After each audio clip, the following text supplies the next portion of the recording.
Bienvenidos. El día de hoy vamos a seguir rastreando el inicio del capitalismo. Con Legoff también ya vimos el dinero en la Edad Media, si quieren profundizar, y con la pareja en la Edad Media vimos cómo la monogamia permitió la acumulación de capital con el tiempo y por ende el desarrollo del capitalismo. Y el día de hoy entonces vamos a seguir profundizando en el tema. Entonces comenzamos.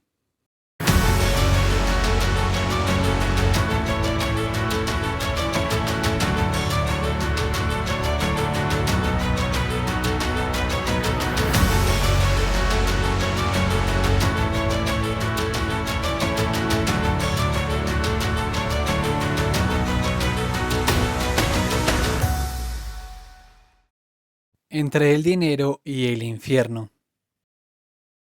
¿Cómo pasó una religión de condenar al usurero a aceptarlo? A fines del siglo XI hubo un cambio. La intencionalidad del pecador se tuvo en cuenta. El Concilio de Letrán de 1215 hizo obligatoria la confesión anual. En ella se explicaba el contexto que vivía la persona y ello se debía tener en cuenta para la penitencia. El confesor ya no castigaba, sino que lavaba el pecado. Es una transformación, ya que los dos implicados deben reflexionar ante la vida y sus implicaciones. Para el confesor hay pecados mortales y veniales que llevarán estos últimos a pasar tiempo en el purgatorio, un lugar nuevo. La usura se refiere a la imposición de intereses en una operación que no debería tener interés, es decir, no es la eliminación total del interés. En un contrato era normal que luego de dar algo se esperara algo a cambio. Lo mismo si se prestaba un mueble o ropa, pero no aplica para prestar dinero. Si queremos reducirlo a una operación meramente económica, cosa que no ocurría, es un intercambio de bienes idénticos por lo general que busca fortalecer las relaciones y la reciprocidad. Otro elemento a tener en cuenta es que los humanos no siempre tuvieron una conciencia económica como la que hay actualmente. La Biblia era una fuente de consulta. El Éxodo establece que no se debe cobrar interés al pobre, tampoco si lo que se busca es ayudar a alguien a restablecerse. Se podía hacer con personas de otra tierra, pero no con la propia. El decreto de Graciano, en caso de guerra, lo permitía. Con los concilios la Iglesia condenó cada vez más la usura en los siglos XII y XIII y los tratados trataron el tema. Había preocupación porque personas estaban dejando el oficio que hacían para ser usureros. Se temía que no hubiera suficiente producción agrícola. La usura tiene cierta relación con la codicia. Para Santo Tomás de Aquino es pecado recibir interés por dinero y además en la Edad Media va ligado a la justicia, el precio justo. La usura va en contra del precio justo. Santo Tomás sigue a Aristóteles. El dinero no engendra dinero. Para Santo Tomás la moneda se creó para el comercio, mientras que alquilar una casa genera desgaste en ella por parte de los inquilinos, el dinero no se desgasta y por tanto es malo recibir usura por él. Para ellos era contranatural que el dinero generara dinero sin descanso todos los días, a todas horas. En la Edad Media, el usurero era representado con una bolsa. El rico, luego de morir, se va al infierno. Una historia dice que uno fue enterrado con parte de su riqueza y cuando quisieron recuperar el dinero, vieron cómo los demonios metían las monedas en la boca del difunto. Los judíos no tenían nada en su doctrina que lo prohibiera y además eran excluidos de otras labores.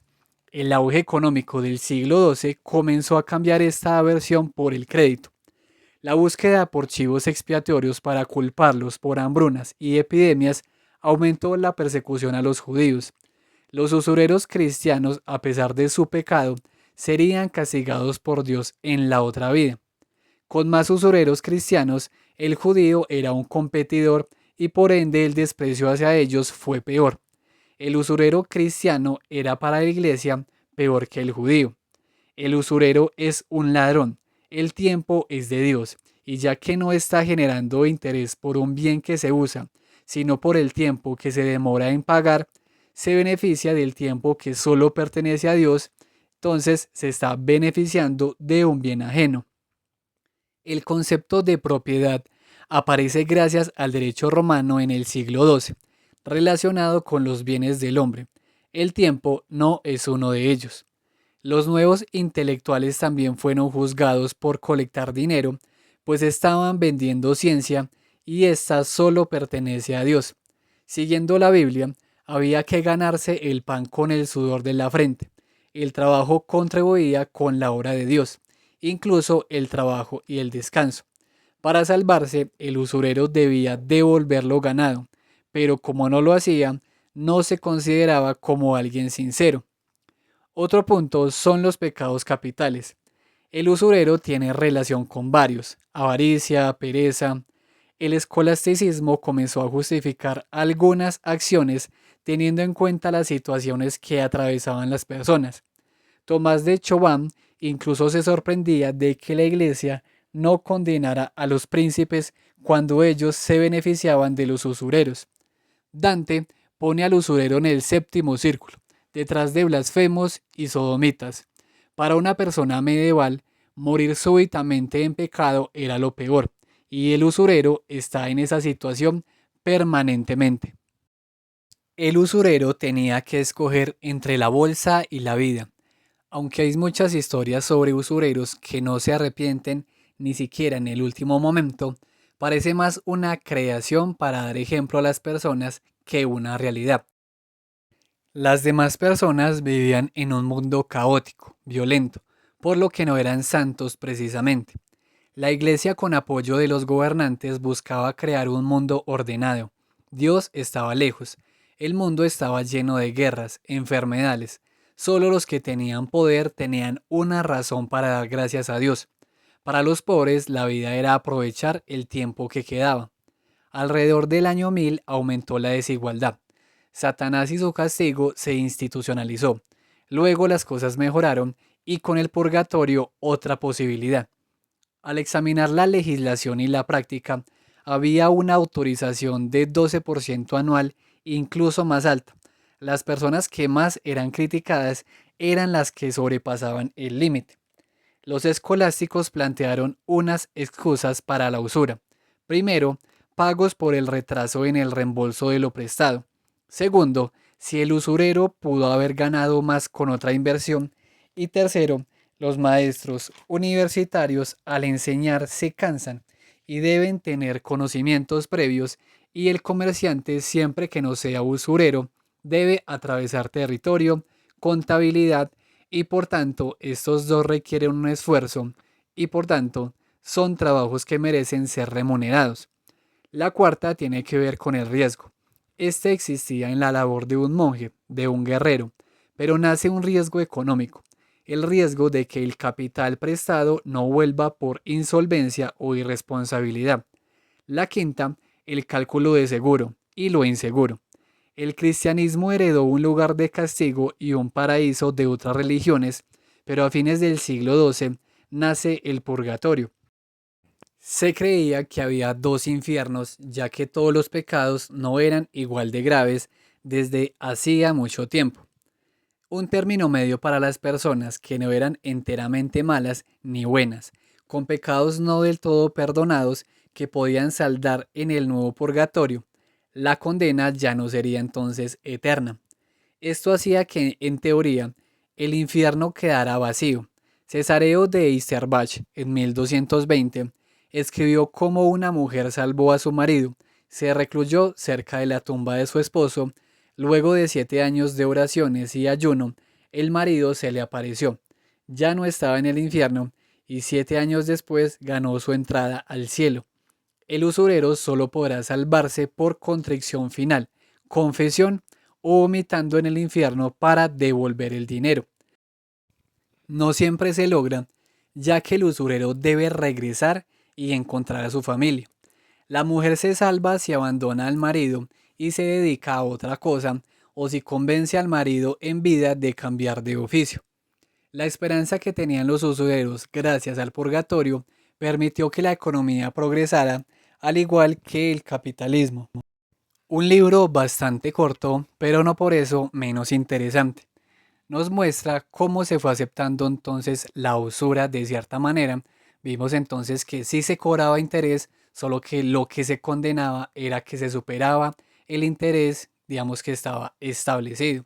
También el purgatorio es clave, ya que entonces usted como usurero no va directo al infierno, sino que no es un pecado como tan grave y por tanto se puede salvar, sea devolviendo el dinero o bueno, arrepintiéndose o si la familia hace algo por usted o por ejemplo, más adelante, creo que ya lo vimos en Lego, si no estoy mal, también entonces se va a poder dar dinero a la iglesia para reducir, digamos, el tiempo que usted va a pasar en el purgatorio.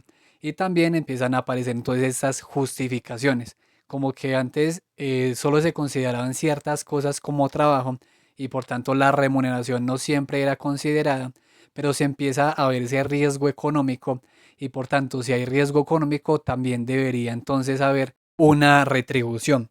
Como les mencioné, si quieren profundizar el video de la pareja en la Edad Media, si bien no suena a economía, pues el ser humano no es solamente economía. Y a pesar de que estamos hablando de relaciones entre las parejas en Europa, pues en el video se pueden ver ciertos atisbos o ciertas señales de cómo cierta parte de Europa, sobre todo Alemania y Francia, se fueron convirtiendo en monógamas y cómo eso evitó la fragmentación de, digamos, el patrimonio y con ello entonces se empieza a acumular capital. Este tipo de cosas también, digamos, la aceptación de la usura también va a permitir con el tiempo que, digamos, ya no sea tan mal visto y entonces, claro, si yo ya no estoy condenado al infierno por lo que hago, sino que tengo cierta facilidad o cierto medio para salvarme, pues entonces ya se va a hacer y entonces el crédito también va a aumentar y pues el crédito es fundamental para el desarrollo del capitalismo. Y por último, pues también les recomiendo mucho el video de Legov que se llama, creo que se los voy a dejar al final de este video, La Edad Media y el Dinero. Y ahí pues menciona algo que también vimos en este video, pero pues lo profundiza muchísimo más. Y hasta aquí, nos vemos en el próximo y gracias por verme.